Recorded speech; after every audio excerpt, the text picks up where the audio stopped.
বিসমিল্লাহির রহমানির রহিম। এই মুহূর্তে আমরা এখন যমুনা সেতুর টুল দেওয়ার জন্য প্রস্তুতি নিতেছি। এই যে আমার ড্রাইভার টাকা বাইর করছে, অলরেডি টাকা আতাইতেছে, সামনে যে টাকাগুলো দিয়ে দিব। টুল হইতেছে আমাদের কভার ভ্যান গাড়ির টুল হইতেছে 1250 টাকা। এটা শুধু কভার ভ্যানের জন্য 1250 টাকা বরাদ্দ, কোম্পানির খাতিরের জন্য শুধু 1250 টাকা। অন্য গাড়ি যেগুলো আছে সেগুলো 1400 টাকা। এবং খোলা গাড়ি যেগুলো আছে, যারা খোলা গাড়ি চালায়, পাবলিক ফাংশন, পাবলিক গাড়ি, সে গাড়িগুলো 1600 টাকা। আমাদের কোম্পানির জন্য একমাত্র এই সুযোগ সুবিধাটা দেওয়া হয়েছে, ছাড় দেওয়া হয়েছে 1250 টাকা। দেখা যাচ্ছে এই মুহূর্তে কাউন্টারের সামনে চলে আসলাম। আমার ওস্তাদে 1250 টাকা দিতেছে, দেওয়ার পরে একটা রিসিপ্ট দিব। সে টোকেনে লেখা থাকবে টোটাল 1250 টাকা। এই মুহূর্তে আমার ড্রাইভারে একটি টোকেন আমার হাতে দিয়ে দিল। দেখা যাচ্ছে সে সামনের দিকে অগ্রসর হইতেছে।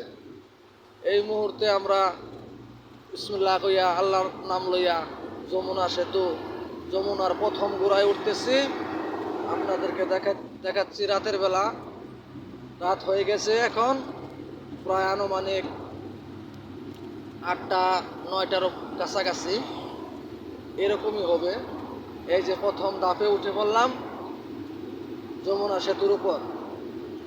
এই সেই যমুনা সেতু, যে যমুনা সেতু দেখার জন্য দেশের বিভিন্ন প্রান্ত থেকে মানুষ যখন চালু হয়েছে তখন ছুটাছুটি করে বাস ভাড়া নিয়ে, মাইকু ভাড়া নিয়ে এই যমুনা সেতু দেখার জন্য আসছে।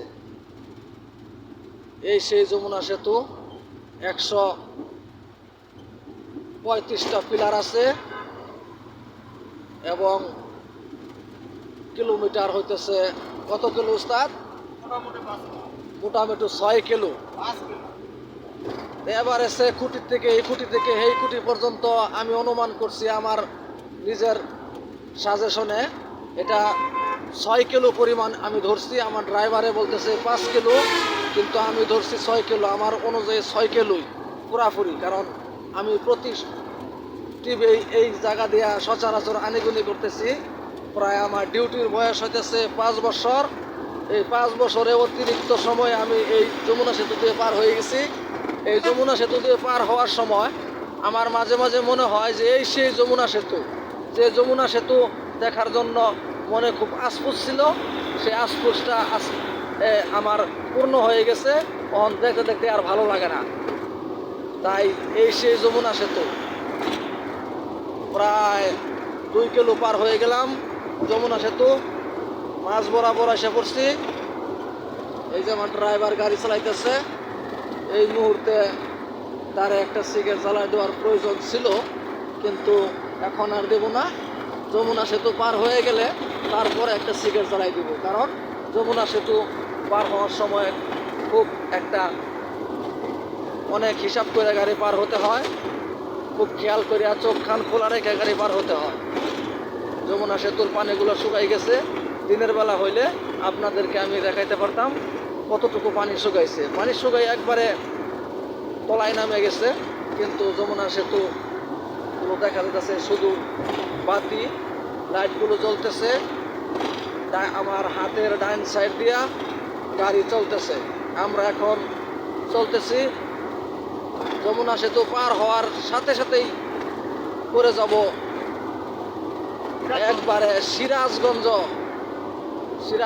করে যাব। সিরাজগঞ্জের মাঝামাঝি এখনো আসি নাই, এখনো টাঙ্গাইল আছি। টাঙ্গাইলের যখন যমুনা সেতু পার হয়ে যাব, পার হওয়ার পর প্রথম খুঁটি যে পড়ব, সে খুঁটির নিচ থেকেই সিরাজগঞ্জের ধরা হয়। সিরাজগঞ্জ অনেক বড়, মোটামুটি প্রায় অনেক বড় আছে সিরাজগঞ্জ শহরটা। আমার ড্রাইভার এই মুহূর্তে বাতি বন্ধ করে দিল, কারণ খুব খেয়াল করে গাড়ি চালাইতে হয়। যারা যারা আমার এই ভিডিওটা দেখবেন, আমার জন্য দোয়া করবেন। আমি যেন আপনাদেরকে আরো সুন্দর মনোরম পরিবেশে আপনাদেরকে দেখাইতে পারি। গাড়ির ভিডিও যদিও খারাপ হইতেছে, তার জন্য এই যে এই মুহূর্তে একটা ট্রেন আসছে যমুনা সেতুর উপর দিয়া, আপনাদেরকে দেখাইতেছি। এই ট্রেনটা আমাদের হাতে ডাইনের দিয়ে চলে যাচ্ছে। অনেক লম্বা, অনেক বড়, বিশাল লম্বা যাত্রীবাহী ট্রেন আসলো। এই ট্রেনটা আসলো যশোর থেকে, যশোর বেনাপোল থেকে এই ট্রেনটা ছেড়ে আসছে। এই ট্রেনটা এই মুহূর্তে চলে গেল হাতের ডান পাশ দিয়া, আপনাদেরকে দেখালাম।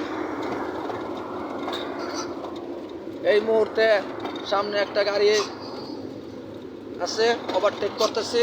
সামনে খোলা গাড়ি আমাদেরকে সাইড দিতেছে না, ডাইনে যাইতে হবে। ডাইনেই দিছে, কিন্তু বামে আমাদেরকে ওঠার জন্য সুযোগ দেওয়া হয় নাই, তাই আমরা ডাইনে উঠে চলে যাচ্ছি। কভারের পিছনে, এক কভার ভ্যান গাড়ির পিছনে চলে যাচ্ছি। খোলা গাড়ি আমার হাতের বামে। ও উস্তাদ, খেয়াল করে চালান। বাই সাইডের গাড়িটা সিঙ্গেল দিলাম এই মুহূর্তে। সে যেন সতর্ক অবস্থায় গাড়ি চালায়, আমাদেরকে সঠিকভাবে পার হওয়ার জন্য সুযোগ দেয়, এই জন্য তাকে সিঙ্গেল দেওয়া হলো। আপনারা বুঝতেই পারছেন আমি এখন কোথায় বসে আছি। এই মুহূর্তে বসে আছি আমি আমার ড্রাইভারের বাম সাইডে, আমি বাঁ দিকে বসে আছি। যাই হোক, অনেক কথাবার্তা হয়, মাঝে মাঝে অনেক কথা ভুল হয়ে যায়।